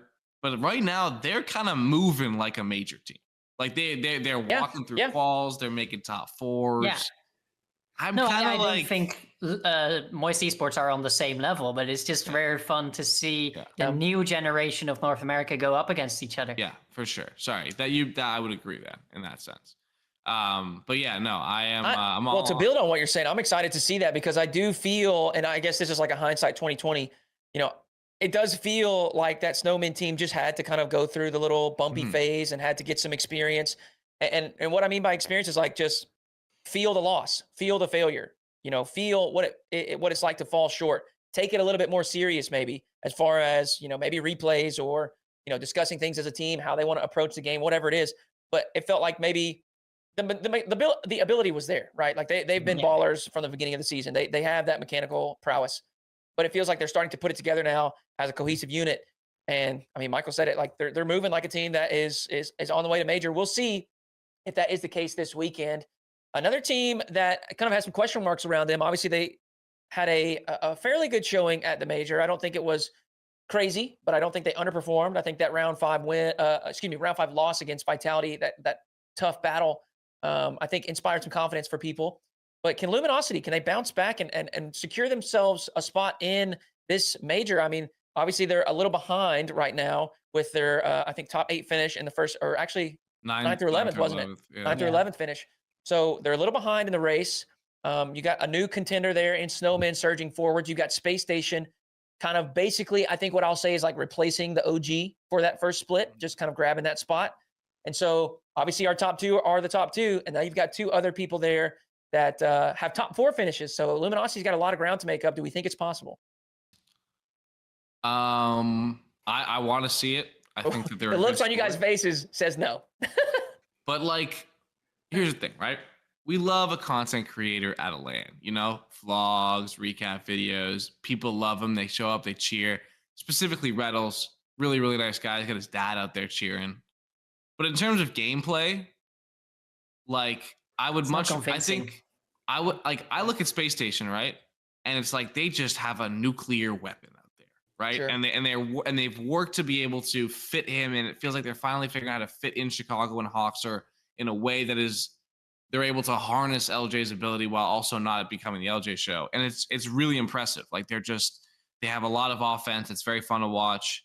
And then you look at the Snowmen and it's like, they're just out there having fun. Mm-hmm. And then even OG like are very much a solid team, but it feels like SSG and the Snowmen, at least their first regional form, represented a level of dog, like a level of competitiveness against the top teams that we just weren't getting from OG and LG last split. I agree. I thought that the Snowmen were going to beat Gen G. They beat them once. I thought they were going to beat them in the semifinal. SSG, they threw that game 4. They were supposed to be up 3-1, and they let 2 goals going in 10 seconds. Yep. So to me, it just feels like maybe there's some teams that have figured some stuff out, and now the process only works if you got the talent, right? So I don't see it, but at the same time, with the bracket and the single elim, and they just need like a top 2 again, basically. I don't know. It's gonna be tough. It's gonna be tough. We haven't even mentioned M80, who's ahead of them as well. So yeah. But we're not talking. I'm on a self-imposed hiatus of talking about M80 until they do something other than perform pretty well in Swiss and lose in top 8, because there's nothing else to talk about. There's some consistency for you, Jens. They're top 8 every time. Yeah, exactly. Flirting versus harassment. It's something, huh? But Michael has talked about the gameplay and how they are on the field, and they don't have the aura that some other teams do at the moment. Great word. But you just have to look at the points. Mhm. I'm gonna have to mention that they've just lost out on too much. Like, obviously they can make it back. It's like mathematically, there's so many possibilities. There's actually, I saw a direct tweet, the first teams have been eliminated for Worlds contending this week. So everyone in the world, if everyone who still had points like didn't make the qualifiers, something crazy like that, then it would still be possible for you and me to get to Worlds. Why not me? Yeah, well, I just don't see it. Just the aura is there. But apart from that, the first teams have been eliminated now in SSA. Yeah. Rat So, of Casserole course- has been eliminated Yeah. from. I'm We gonna just make one banned it, of those bro. graphics. Can we get Will to loss make a is so bad. graphic? We just banned it. We're not even playing the third regional. Oh no. We're out. I'll get Woody. Will to make a graphic for you, like a shift graphic. It says eliminated. If we went top 128 again, I was going to tweet out something about shift next up. Raise the age yeah. limit. Get me on the iteration. No, we should write a retirement article and then you come back the next week. Oh, But goodness. Oh, luminosity. anyway, there's just not enough points in them to have any kind of comfortable run. And they have to get so far ahead of the other teams. They have to beat their rivals, probably in a head-to-head. Yep. It will be incredibly tough to get to the major. And they've got to perform and do things that they haven't done all season. Yeah. So Yeah. if they're up for Well, the and it's challenge, also obviously like it's there, if but SSG gets to Worlds, if SSG gets to the major, they're Yeah. probably going to go 2-3 at least. They might sneak a go- top 8. yeah. If Snowman gets to it, you don't know what's going to happen, but like You never know. they could go 2-3, and then it's They like absolutely you're at a could. Worlds. Yeah. Like you just that's it. That's your season. Yep. Yep. But I think content creator buff prediction: LG missed the major and then make the Worlds by like 1 point. Right. Yeah. I mean, We'll see. It'll be it's going to be fun. It's going to be fun. This final few events, regionals into major, there's going to be a lot on the line for a lot of teams, and the stories are abound. Well, let's jump over to South America. We're going to do a pick'em. We've got an early matchup here between Team Secret and W7M as a Swiss round 1 matchup. Who do we think is going to take that dub there? Just for Well, anybody let's, that doesn't know, what are Get these? some history. Yeah. Give us some history. Give us some lore. Yeah, give us yeah. the rosters as well. Right. So W7M and Because that's a newer team. The W7M from last split Yeah. completely disbanded Yeah. and went their separate ways. they used to have Diaz, who's now in Complexity, and Team Secret just completely went on a run last 2 weeks ago, right? Yeah. At this point, Yep. Made it to the grand finals, took a game of Furia there, but beat W7M in the quarterfinals and then Complexity in the semifinals. So they really beat some good teams ahead of them. Yeah. But that's the thing here. W7M made it most difficult for them. Went all the way to game 7, and even there, I mean, the games went back and forth, so it was incredibly difficult to say who was going to come out on top. So to see that as a round 1 matchup is incredible entertainment. Yeah, for sure. you're getting a top 8 matchup that could have gone either way. And obviously you don't want to go like super hypothetical, but if Team Secret beat Complexity, W7M could have at least beaten them. They were at least on the same level. Yeah. So you're looking at a team that could have got a top 2 versus a team that got a top 8. There's going to be a little bit of, hey, if we just beat these guys, we can make the land. All we got to do is beat these guys, and we can beat them. Right? It's a confident match for sure. If the winner of this matchup is getting so much confidence out of this, they shouldn't drop more than 1 series in the Swiss stage. Totally. Who you got? Oh, Give me W7M Oh, 3-2. Okay. Team Secret, quite the inconsistent team. Maybe that's their secret, is that they don't know how to be consistent throughout this split. Throughout the season, not the split. I think that they play some good KV1 ball. Like KV1 is one of those players who his play style almost like defines his team because he is such a counterattack 1v1 player, right? And I think that has hurt them and helped them, but they are just a naturally defensive team. I think early in tournaments, before you get your groove in, being an overly defensive team can hurt you because you're just stuck in defense for too long. So I'm gonna go on a limb. You know what, Mr. Kaio, the great one, I love you. So I'm gonna throw it out there. Give me W7M. I like Pan. I thought Pan was the best player on Gamer Legion last split when they were allowed to play. Thank goodness he was okay. I think that was a really good pickup for them. Whoever does like talent scouting for W7M, very good job. Love it. For sure. Because they keep picking out really, really good players. But yeah, I mean, I think that they have what it takes. I don't know. I still got to give it to Team Secrets. Yeah. I feel like W7M are the underdogs here, not just because Team Secret made it to the grand finals last time. KV1, Mata, and Brad, they've shown so much in the Swiss stage as well, just going 3-0, not dropping a series, where W7M really had to fight to even get to that quarterfinal. So it's a different team. I feel like Team Secret are much more top 3 team in the region right now, where W7M really have to fight for it still. Yeah, I'm on board with the Team Secret as well. I think obviously getting the victory in the previous event and far outperforming any of their past results. It's just something that they're going to build some confidence on, and I think they'll probably keep rolling here in this next event. I love the W7M squad though. Royales, Goats. I'm sitting here looking at the rankings, and they're like 1 through 8, and Sam feels like they can all beat up on each other. Oh yeah. I mean, obviously Furia ends up the inevitable top dog. Seems like every time, but it's like literally now that Rule 1's gone, Mina and Sam are like the same region. Like it's just there's a bunch of teams under that top team that could just beat the hell out of each other. Yeah, it's so interesting to see the dynamics of a one super team region and then everyone under that just fighting to death in the ring. But Royales also had some issues with his arm, right? Actually had to get it in a cast after Blue game. Sorry, blue game. Yeah, cast game. So we got, another exciting event in South America. Right now, obviously, I think the international audience is probably just mostly clued in on Furia and Complexity. Well, Furia won the event, so they're at 20 points. Complexity got 3rd, 4th, so they're at 12 with Crew, and Team Secret sitting at 16 points right now. You have Ninjas down at 8 points with a top 8, W7M with a top 8, Hero Base with a top 8 as well.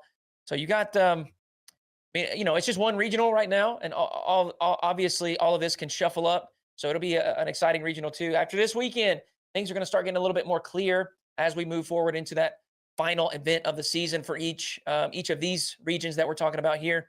Michael said it, these South America and MENA regions have a lot of similarities, so let's bounce over to MENA. Rule 1, drop their roster, and the former roster plays without Ocalid due to controversy surrounding Nupo. This is, I'll just say myself, I don't like talking about this kind of stuff. Just in general, I think I try to steer my life away from, negative things, but I think this is obviously a topic that we have to cover. I think it's an important thing. You have one of the premier talents in the world in Nupo, and he's already faced some controversy in the past, jumping into RLCS before he was of age, playing on someone else's account, or however he went about it. And now there's video of some conversations that he was having over Discord, and it just features a bunch of vile language, some just really, really horrendous things that no one should ever be saying.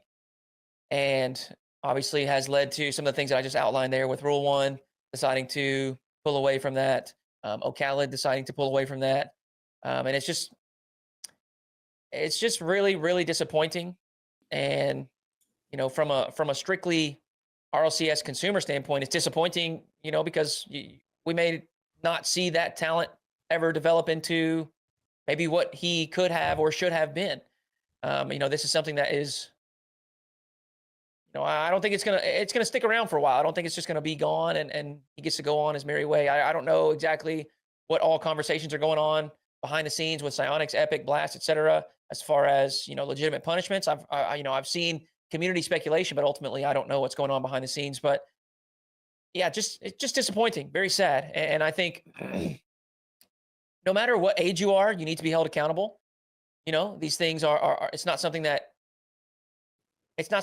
just because you're young, you get to brush it off and say like, oh, my bad, no big deal. You need to be held accountable. And I think that is how we learn as young individuals. I think a lot of us can think back to the times when we were young and maybe said some things or did some things that we regret now that we're older. I can think of a very pivotal moment in my life, actually, where I did suffer some pretty severe consequences. And, it's helped me grow and learn and become a better person. So, I hope that is the ultimate outcome here, that he can reflect and in the future, learn from this situation and these, this behavior and hopefully become a better person. And I'm not even talking about, Rocket League ultimately in the long game won't matter. Right. But hopefully this can serve as a moment for him to learn. I know, a lot of the language was racially charged. And I recently watched an Arsenal video who, he just talked about the fact that he is young. It is, it is a mistake. It is something he shouldn't have said. But Arsenal was he was outlining, or he was, I guess, providing grace. He was saying that these young kids need to be held accountable. They need to be told and shown and educated on why these things are wrong and why you shouldn't behave this way. But they also deserve a chance to learn and grow and show that progress moving forward, which I thought showed obviously a ton of maturity from Arsenal. And hopefully that is the end outcome here with this situation. Yeah, that's a very mature response. And who are we as 3 white Western boys? That's right. To say what's right and wrong in this situation. And Nubo did put out an apology, more or less, but it wasn't received the best because it wasn't really apologizing for his language, but more so for the situation that it caused. I feel like a lot of it comes down to precedent. There's a lot of precedent in RLCS when it comes to, punishing people competitively, because it's not a right to play Rocket League competitively. You can bar people from participating if they do not follow the rules, and having good standards when it comes to not being racist or homophobic or whatever is one of those rules. And there have been players from Oceania, from other regions, from the US, whatever, who have been banned for a season, 2 seasons, permanently even, for their behavior on Discord, voice chats, text channels, everything, DMs, whatever. It doesn't have to be in Rocket League.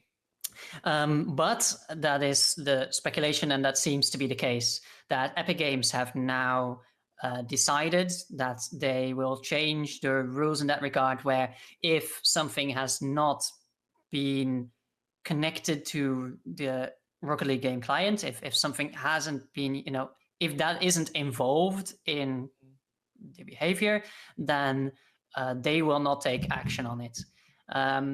Which is, it sets a dangerous precedent. I want to say that. It sets a dangerous precedent for competitive players from ages as young as 13 now, who apparently have nothing to be afraid of, no, consequences to undergo if they say vile things to other people, as long as it doesn't happen within the vicinity of the Rocket League client. That is not a very positive thing to come out of this whole situation. Yeah. And what makes it maybe even such a more strange situation is that Nubo has been banned in the past for very different reasons, because he was playing when he was too young to participate in the RLCS. But if you've been banned once, surely you make absolutely sure nothing like that will ever happen again. and he just, for whatever reason, manages to get himself into a situation where that is a very possible outcome. I mean, I guess he gets lucky and gets off with getting dropped by his organization, because that's the actual outcome. Rule 1 released not just Nupo, but the entire team. Also Ocalid, also Venom. I think it was pretty unclear even to Cresper himself what's actually going to happen to the coach, if he stays with the organization or not.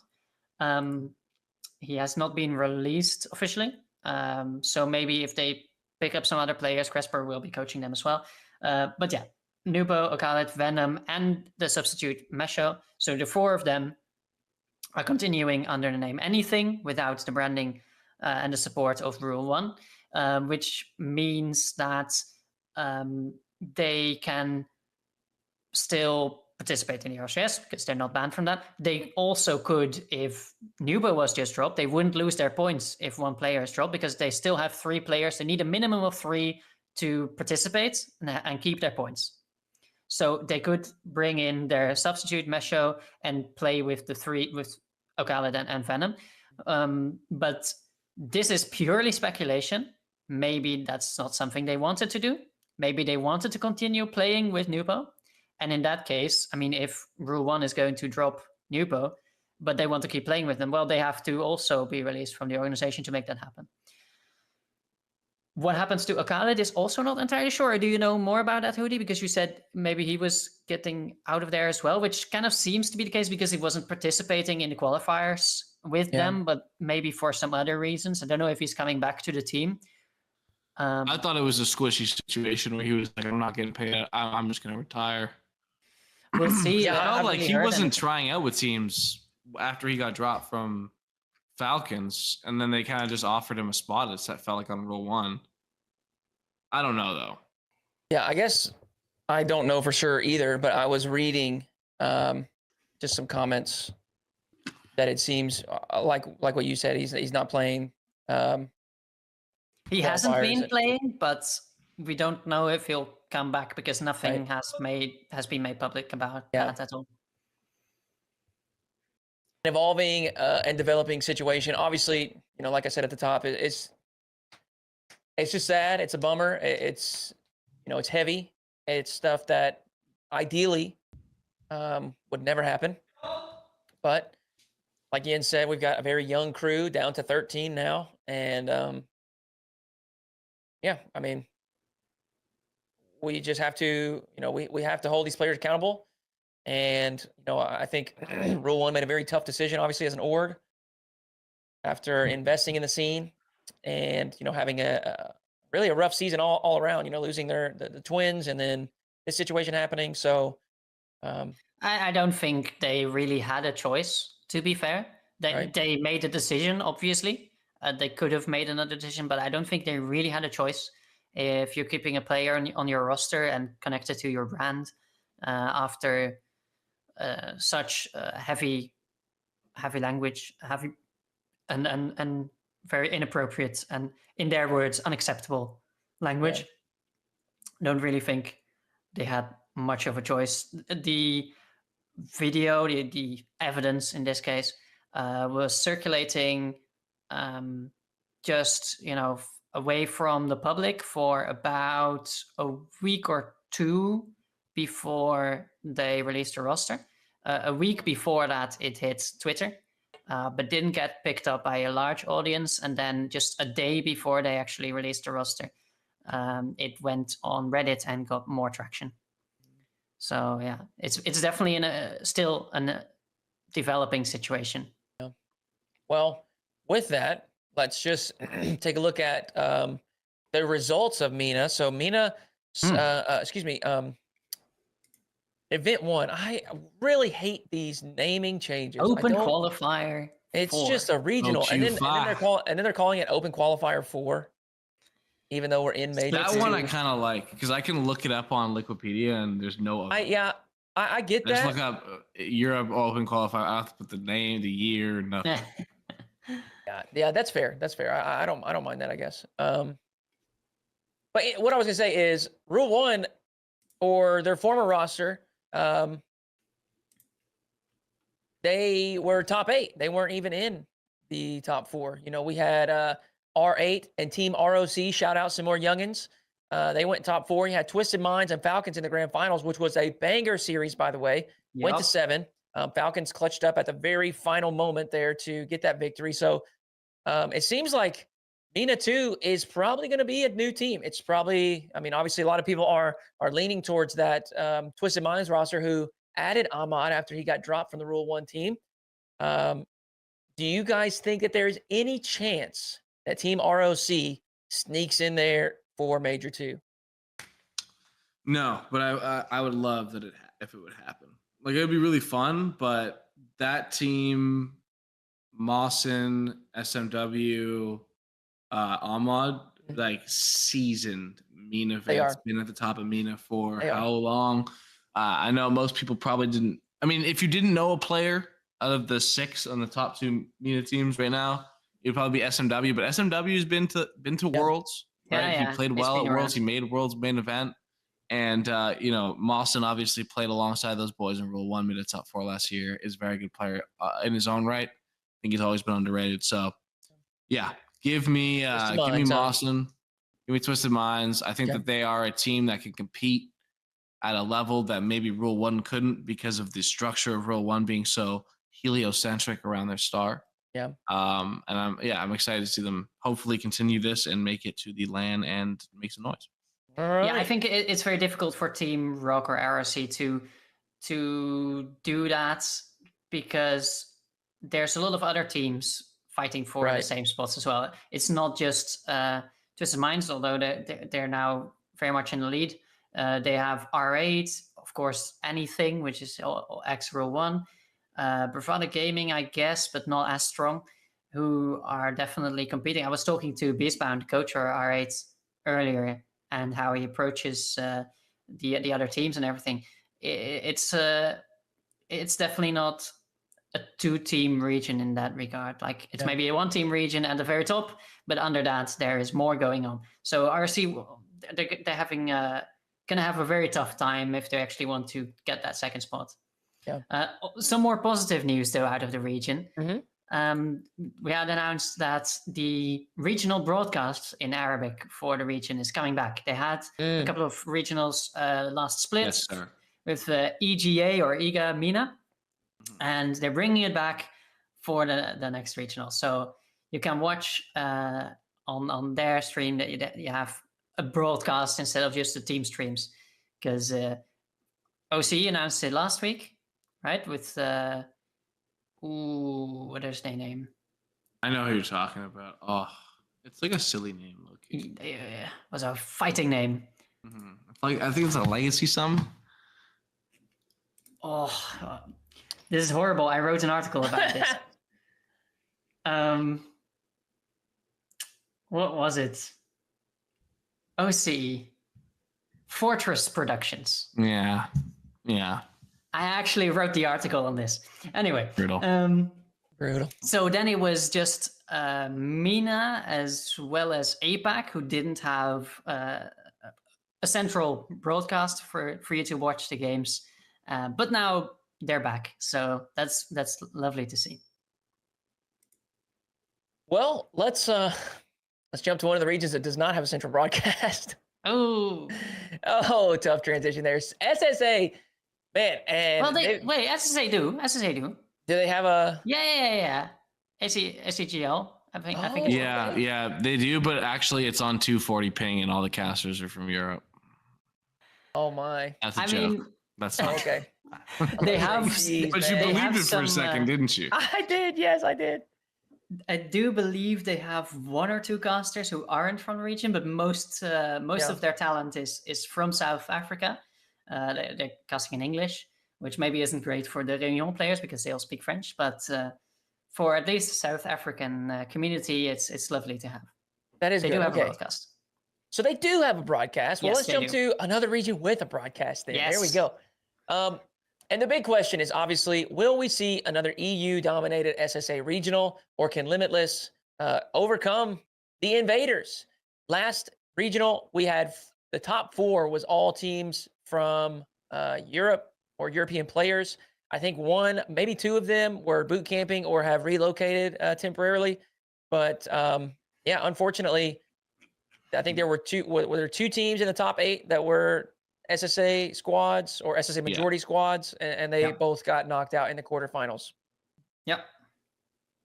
It's SS over. Yeah, it's SS over. It's SS over. It's got to be blunt about it. I don't think it's happening. We'll talk about. Obviously, there's been a discussion, and we've talked about it here. But last time we checked in, and this has been a constantly evolving opinion from Graybeard, who I think is kind of the central spokesperson for the region. Definitely very invested in growing the region and helping them achieve international, competitive viability. And he put out a short video on Twitter recently calling for 2/3 rule in 2025. And he takes the stance that import players can play a positive role in the growth of the region. And he recognizes that, he doesn't want to completely bar all players and kind of hunker down, I guess, but instead use that and keep that door open for opportunities for players that maybe want to travel the world or maybe just frankly aren't having as much success in their home region, but also use that in a way that can help uplift some of the natives there in that region. That way you get a good mix, you get a good blend. I think similar to what we've seen in APAC. Elevate, they've got 2 folks that are from there. They've got ZPS. We've seen some of those combos before where you take a player or 2 and lift up some of the home talent there from that region. And I think Gladiators too. I mean, Gladiators Virtuoso originally no, but at this point he's half. He's been there, half APAC player, and Maxu has an Irish flag to his name, but he's from the region as well. So I think that. We've got to listen to the people that are there. And I think Graybeard is a very mature individual. I think he is evaluating this from all angles. He's open to feedback. He's open to changing his mind and evolving his opinion. And he's done that many times. And, I think the call for the 2/3 is a fair rule. I think that is a good compromise that makes a lot of sense for all angles. Yeah, it's an issue. Let's first address that. It's an issue what the rules are producing right now, but it's a very localized issue. It's an issue that came to be because Epic Games wanted to make the rules the same as in Fortnite, where this issue isn't a thing, and then suddenly it is here. So there you can already see that it's an issue in some places, but not in others, not in Fortnite, but yes, in Rocket League. But even within Rocket League, it's very localized because in APAC, like you said, it's not the same issue as it is in Sub-Saharan Africa, because it's European players who just come over to play on the ping in South Africa. So it's a localized issue, and then I don't know if there is an overarching solution to a local problem. But a 2/3 rule might work. I don't know. Maybe we'll find out. So I'm looking here. Sorry, I'm looking here. I'm looking at, because I've kind of given up on SSA sending an SSA team to this major. Yeah, right? Me too. But it does look like there's still quite a good chance that Limitless will be the SSA representative at the World Championship. Yeah, there's So let's say I'm going to assume that at the very best, VK Salen's team, Team Mobula, could go 1-3 at, like, they beat like APAC or something. At London. If they won all 3 regionals, this split in SSA, and went 1-3 in London, they would be sitting at 67 points. Okay. Currently, Limitless, I believe, is at 64 points. Oh, yes. Right. So they basically just have to make one more top 8 and they're in the World Championship, barring like, oh, by the way, like this European team is actually really good and they're going to like make the final. And then even if they do make it to a 2-3 round in some like shock moment, I believe that you only get like 12 points for that. Let me confirm. And that's not the right. I mean, I'll go out on a limb here and say I don't think that Limitless is going to get bounced in top 8 again unless they run into Mobula. Obviously, they did lose to Drift Queens, and Drift Queens I'm looking here, and they actually forfeit their points, and they brought a different player onto their roster to play for the second and third event. So maybe they did strengthen up a little bit, but they got a win there over Limitless in Game 7. So it was definitely a tight match. But I think Mobula is really that team that I think would be the biggest challenge or the biggest problem for Limitless. Yeah. And so I think, I mean, Michael, like you said, they're in a good spot. If they can go a top 8, a top 4, maybe get into the grand finals again, they should be okay to represent at Worlds. But yeah, hopefully there is some sort of restriction or rollback of the rule or some change made in the offseason. I just think what we have right now doesn't make sense. I don't think it's fair. I don't think it's right.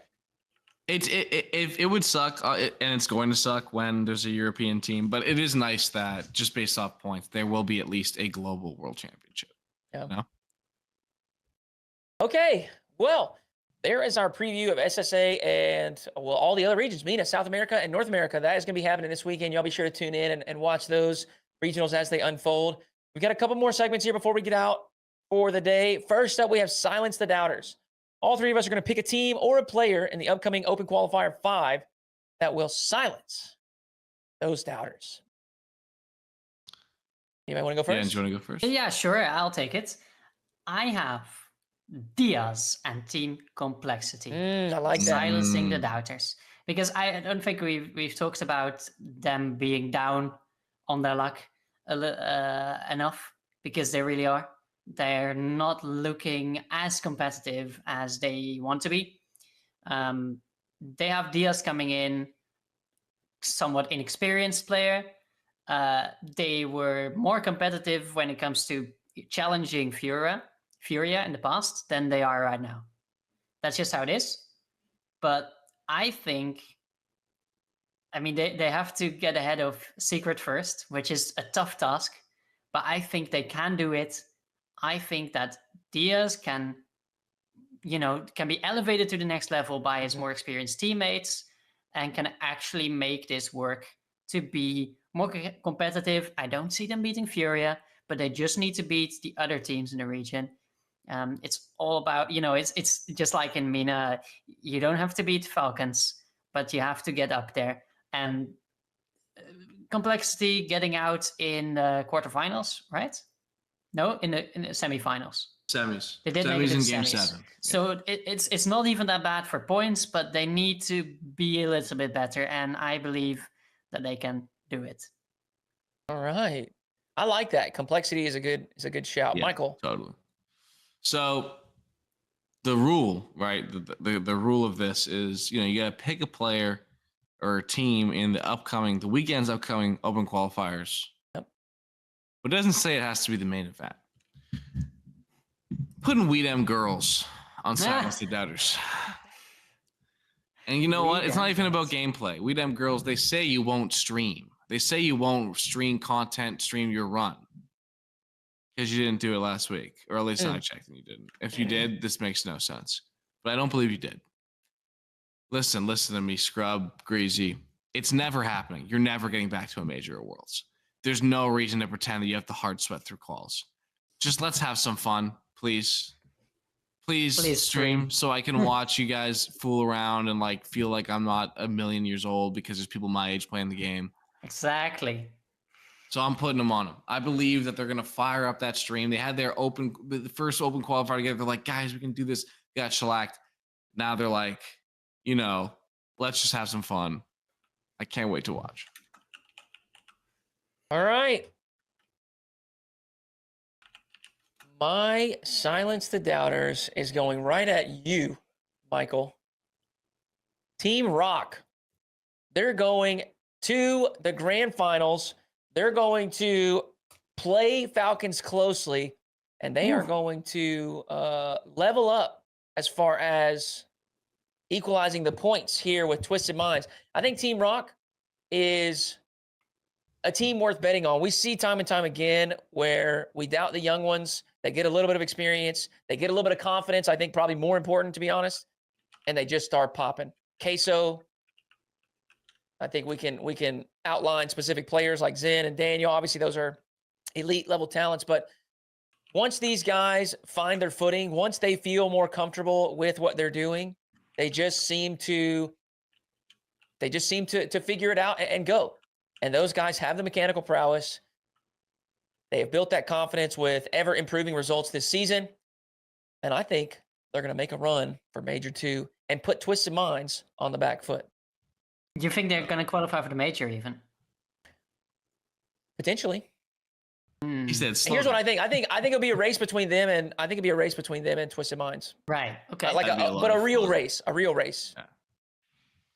Because it was a top 2 and a top 4 for those teams. Obviously, Twisted Minds top 2, Rock top 4. And I think we could see it swap this time. Yeah. I wouldn't count out R8, but yeah, brackets can go the way that's the race we'll see. Twisted Minds versus Team Rock. I don't mind it. I don't mind it. I don't mind it. We'll see. Obviously, we have been swinging and whiffing quite a bit lately, so we'll see what that. We're home run holds hitters, for- okay? We don't swing to get on base. We swing to clear. We're swinging That's for the true. fence. Mhm. All right. Well, we got our final and most fun segment, maybe speed taking. And I'm just going to do this because I want it. I'm taking take A. This is from Ooh. Ortogonal. Yeah, sure. If you guys want to drop some takes and you want to hear us give our take on your take, think, whether it's good or whether it's bad, join the Shift Cord. The link should be in the description below. Well, take A is, or this first one here, is Kendrick Lamar won his beef against Drake? And the answer is obviously yes. It's not even close. I mean, take a look at any social platform. Take a look at the streams. Take a look at Apple Music, Spotify. Take a look at YouTube. He has dominated in every sense. And I'm just going to tell you, I am a fan of Kendrick, but it's not. This is not a biased take. He is just a better artist. That's why I'm a fan of him, because he is a really, really good artist. He makes you reflect. He has educated me and plenty of others. He is a much more versatile artist. I think we saw that with some of the different styles of songs that he put out for these diss tracks. He rocked Drake in Drake's arena.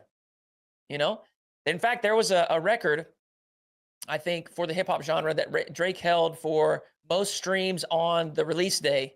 Yeah, he held that since 2017, and one of Kendrick's diss tracks broke that record. Yeah.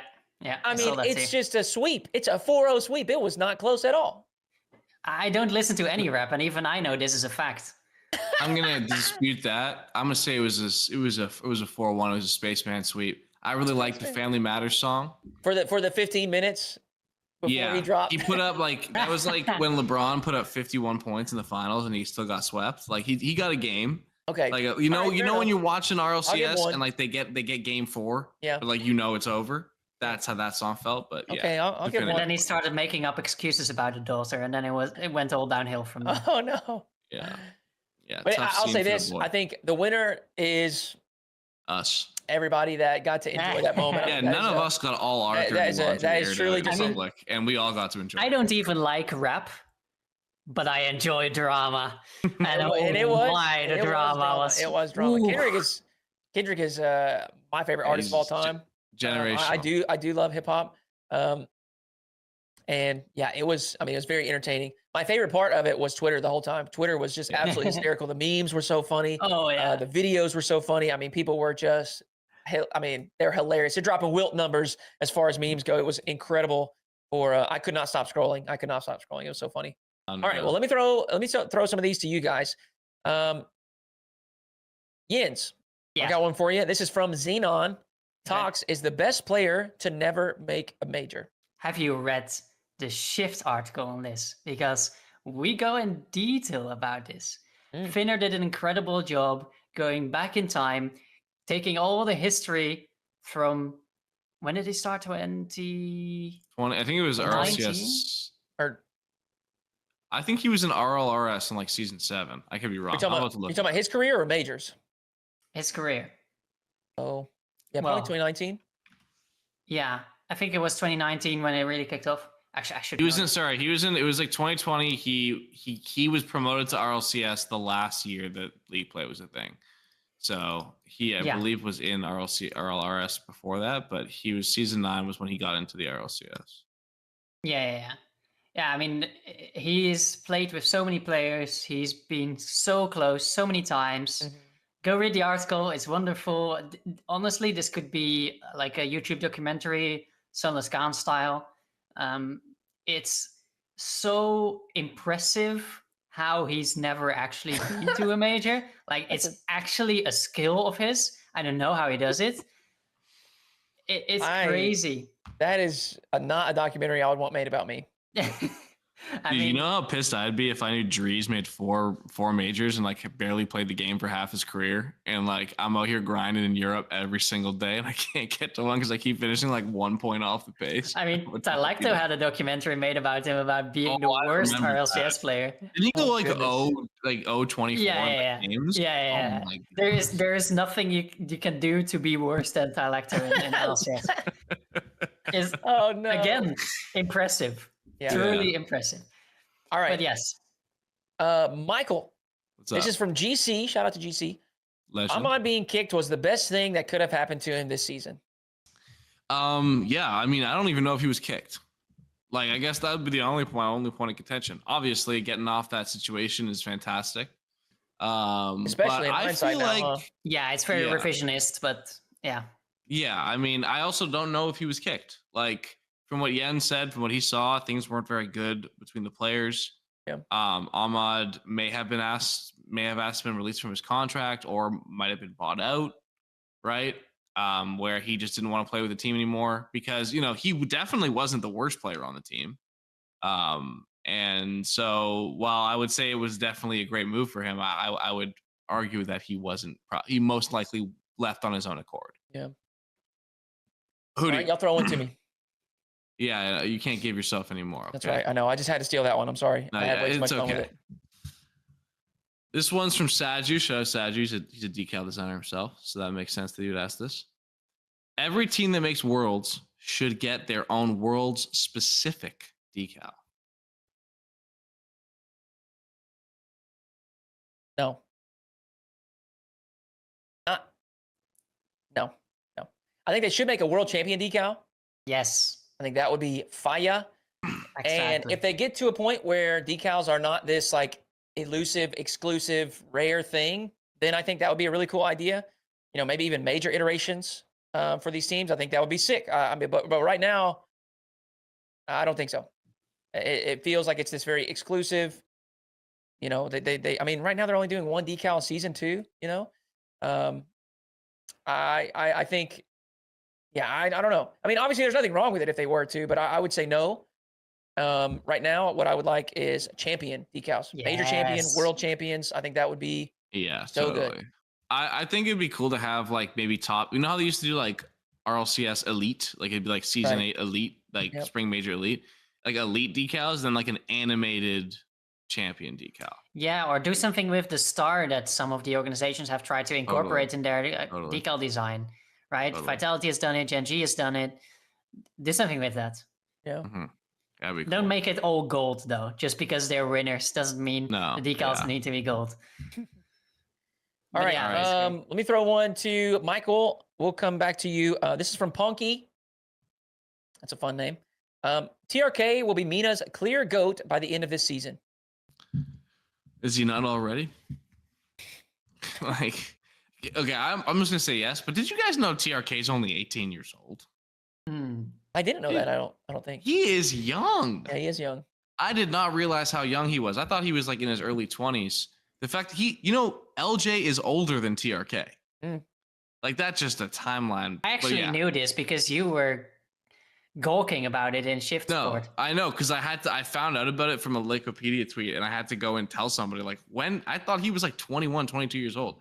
Either way, I think he's been the best player Mina's ever produced for a long time. I think he still looks like he's right there with Kaliers and Rawas and they're winning together. So yeah, clear Mina GOAT already. It won't change by the end of the season. All right, and our final take is going to go to Jens from Rose. Europe's Open Qualifier 4 showed that the depth of the region is building once again. Yes, absolutely. And it's building in all the right ways because it's not that you can't just say that the Francophone teams all had a bad day. Yes, Yeah. PDS wasn't playing their best. Yes, Karmine Corp was at their best of their game, because otherwise, yes, they're still the best team in the world or close to. But you cannot take away the wins that Oxygen got, that Luna Galaxy got in the mix. I mean, they aren't there yet. I feel they can still be stronger. Absolutely. Oxygen's kind of, they've reached a really nice level, getting to that top 4, getting, a chance at the grand finals as well. It's really good to see that even a team like Resolve, which had some struggles to get even into the quarterfinals, can make it as far as they did. So yes, it's great to see that the gap between the top 4 and the rest of Europe is very much closing. It is great to see that. I agree. Hopefully we'll go ahead and close it completely, maybe even jump them. Oh, how about it? How about it? All right, folks, that is it for ShiftCast 15. Obviously, we've said it a few times. I know I have. I'm super excited to see how this season concludes. As we close into the final couple of events for the rest of the world. I mean, it's all coming down to this, and we've talked about a few different storylines of points and implications, and we're probably going to see some new teams at Major 2, and we're probably going to see some teams jump in points. And, a strong finish to the season could be exactly what gets you over that finish line for Worlds. So you need to be tuned in. You need to be tapped in. Make sure that you are subscribed to the channel. Maybe click that bell so you don't miss out on an upload. But that's going to do it for us here at ShiftCast. We'll catch you next time.